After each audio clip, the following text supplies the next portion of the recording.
We're in Extra Time. I'm your host, Chris. It's a nice little feature of Soccerholics TV that I like to do when I get to go one-on-one with a fan and get to know what's on their mind. And I also get to get some stuff outside of the game, outside the 90 minutes that I get to talk about. Today I'm here with Marcus. Marcus, we're here at Midtown. Arsenal tied 2-2. That's all I'm going to say about the game. That's in the past. I want to know more about you. How's it been being an Arsenal fan? You know, we had Emery come in recently, and you know, we've lost Wenger as well. So we're in like year 2 now. Like, how's it feeling? Like, where are you feeling as a fan? Yeah, we are in year 2 now. And, you know, being an Arsenal fan, to put it in one word. Yeah.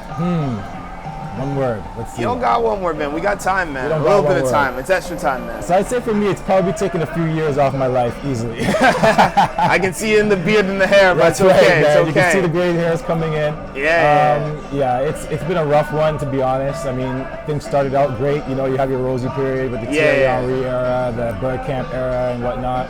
Mm-hmm. We got a little spoiled, I think, during that time. Oh, we did, man, for sure. It shapes, you know, the type of fan that you are now. Yeah. And, you know, I think it kind of speaks closely to what it is that we're going to be talking about here today. Yeah. And you mentioned a really good point actually there. Sorry to cut you off on that, but like the fans, like what's your perception of Arsenal fans outside? Because like I know like outside of this and like outside the production of Soccerholics TV, like I'm good friends with you and everything, and you know we have our own Arsenal group. We chat, we banter, we had like the Ramsey versus Wilshere and everything else. But outside of that, like bubble that where we get to like have educational discussions about the team. What's your opinion of the fan base? Like, do you think social media, being the echo chamber that it is, does it like amplify like some of the negativity that we hear? And absolutely. So it definitely does amplify a lot of the negativity that you hear, which kind of makes it feel a little bit more blown up in a sense. Yeah. It's hard to kind of, you know, if you will, you know, sift your way through the fog. Yeah. To be able to kind of decipher how people really, really feel versus, you know, what's really going on. Yeah.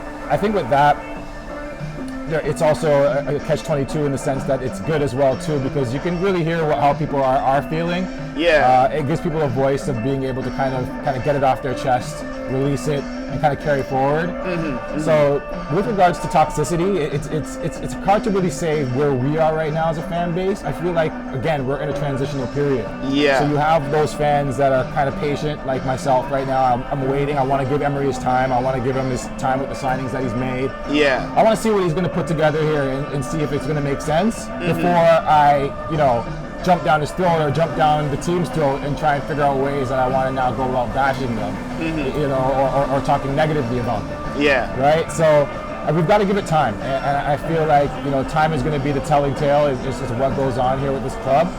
And we've got to give Emery his fair share of time to be able to do what he's got to do with the signings that he's brought in and the team that he wants to build. No, I totally agree with that. And like you mentioned actually several good points there, and I wanted to kind of expand it. It's just like people don't give certain people time. Like for instance, like right now Arsenal has that new signing of Pepe, and like we have players that have been there for as long, like Mustafi, Granit Xhaka, and like lots of players that used to be scapegoats for fan base. Now I want to try to generalize it and move outside Arsenal here and try to maybe like go globally, but like with the globalization of sports in general and social media helping like have that outreach where like I feel like I'm connected with people in London, you know, in like, you know, South Cape in Africa, like those different kinds of different regions. Like I almost feel like people almost feel like they have to act like a Londoner. Like, and we were having this discussion before off camera where it's like you put on the jersey, you know what I mean? Like the new Arsenal kits are awesome. It's a fashion statement, and a lot of the kids will look at that and say like, yo, I want to wear that because I want to feel that swagger and shit.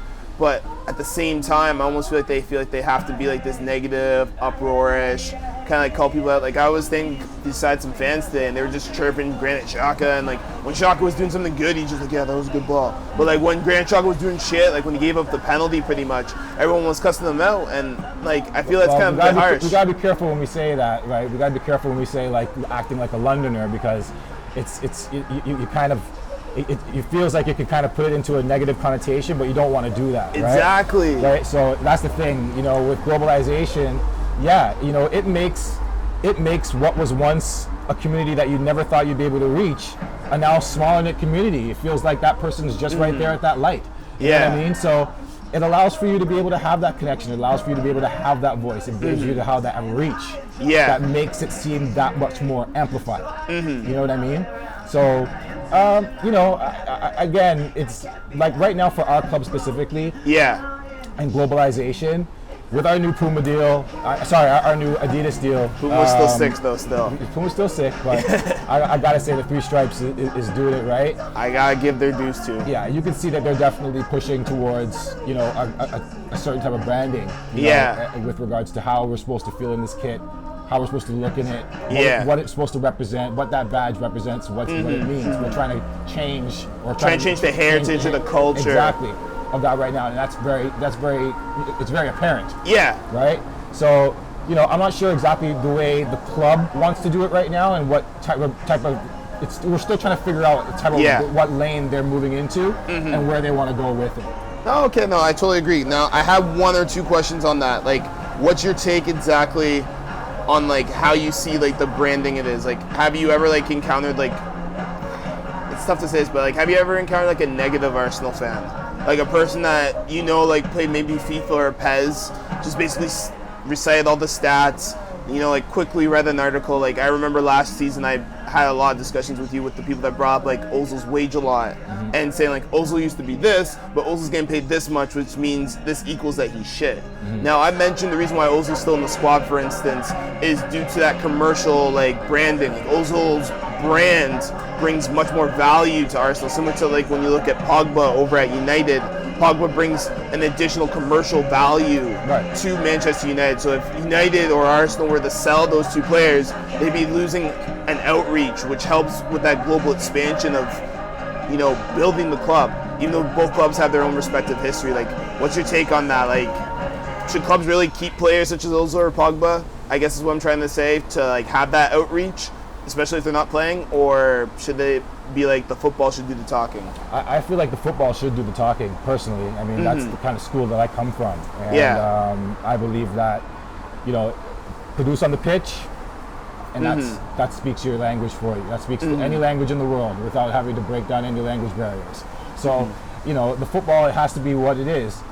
Again, I understand that, you know, Ozil being on the Adidas brand and Adidas being matched with our kits and our sponsorship, it can look a little funny, it can look a little weird. The fact that he's not playing, he's not in the team. But, I mean, Emery knows what he wants. And I think we have to trust that, you know, that Emery knows exactly what he wants to get out of his players on the pitch. And that he knows that the players that he puts out there and that he signs for that on that tick sheet are the ones that are going to be able to get the job done for him. All right, now we're running a bit close with this extra time, but I'm going to wrap it up with a nice little question here for you. So you mentioned an excellent point about communities and with Londoners and us being, you know, we're here in Toronto and we're trying to act like Londoners. What's your advice for Arsenal fans, like in communities such as our own or even smaller and maybe even a little bit bigger in a bigger city? How do they like embrace their own respective city culture and combine that with what Arsenal means to them? Like, what's your take on that? Like, how do you go about it, I guess, as you're saying? Reach out. Use the internet. Find what organizations are doing what in your area, in your local area. I find that that's the way that you can really connect.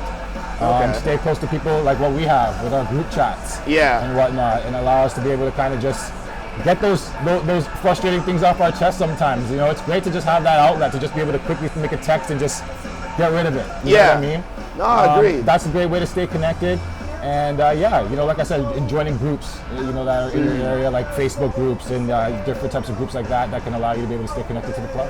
All right, okay, that's an excellent way to wrap it up, but I'm going to throw in one more question just because I want to find a way to see if we can stomp out that negativity that's starting to brew in the game. What's your best way of stomping out negativity, like when you have like a bad result? Bad result? Yeah. Drink a beer. Class answer. Either way, guys, we've been knocking around all these different topics: Arsenal, globalization, tribalism. You know what? It's extra time, guys. Why not we bounce around all these topics, guys? But we gotta wrap it up today, guys. I'm your host, Chris. This is Marcus today. First of many extra times, guys. Enjoy it. If you guys have any topic suggestions or anything else, let us know in the comments down below. And I hope that you guys have a great day today. Cheers for watching. Cheers.